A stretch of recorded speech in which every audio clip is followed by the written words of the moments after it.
Right. I don't eat a lot of sugar. I don't drink. I don't smoke. I don't really put bad things into my body.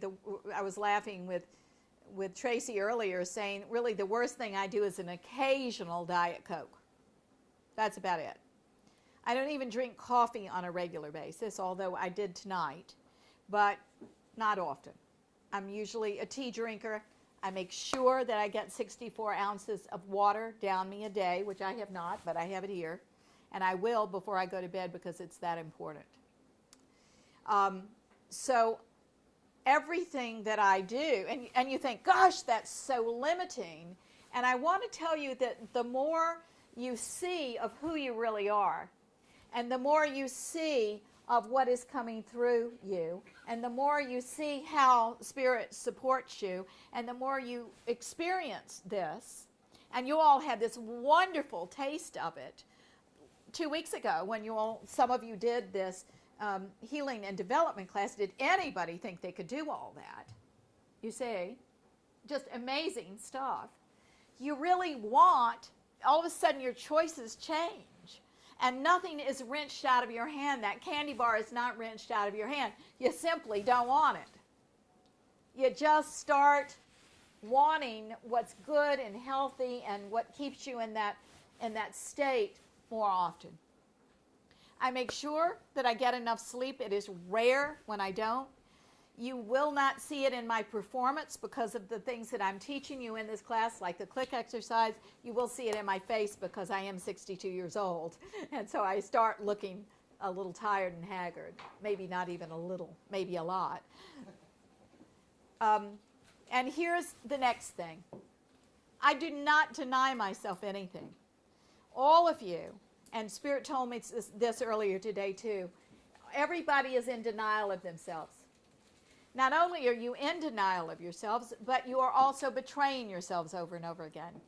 I got a phone call earlier today from a dear friend of mine who's trying to wake up to this, and she said that she was about to go to her Pilates lesson, and her lower back was hurting. When I tuned into her, the lower back that was hurting was the sacral 3 and the sacral 5. That's an emotional pattern.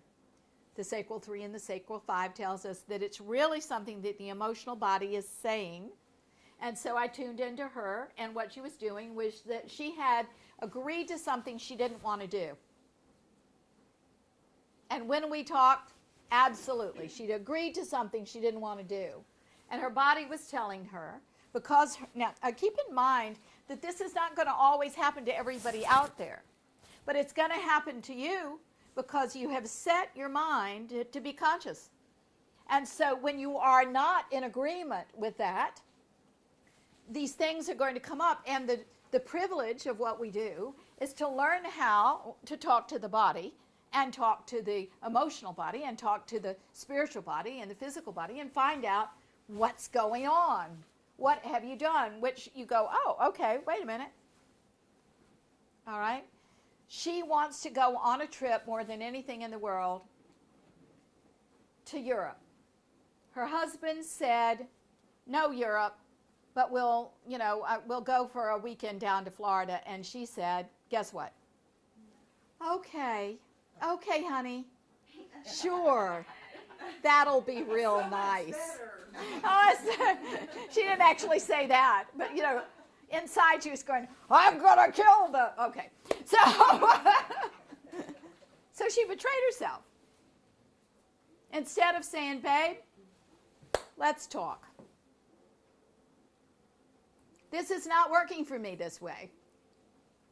And you need to say, yes, you will take 2 weeks off or a week off and go with me, or I'm going with someone else.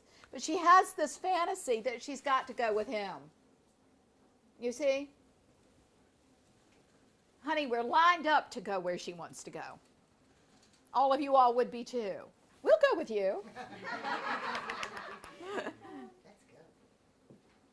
So, this man, whom you all do not know, you don't know these people, drinks himself into oblivion every night, drinks a whole bottle of wine to numb things, and he can't even see this precious wife of his in front of him, who very much wants a simple, loving, romantic trip with him to someplace really special. And she went along with him. That goes out. Soon as that worked, back went right back in. No problem.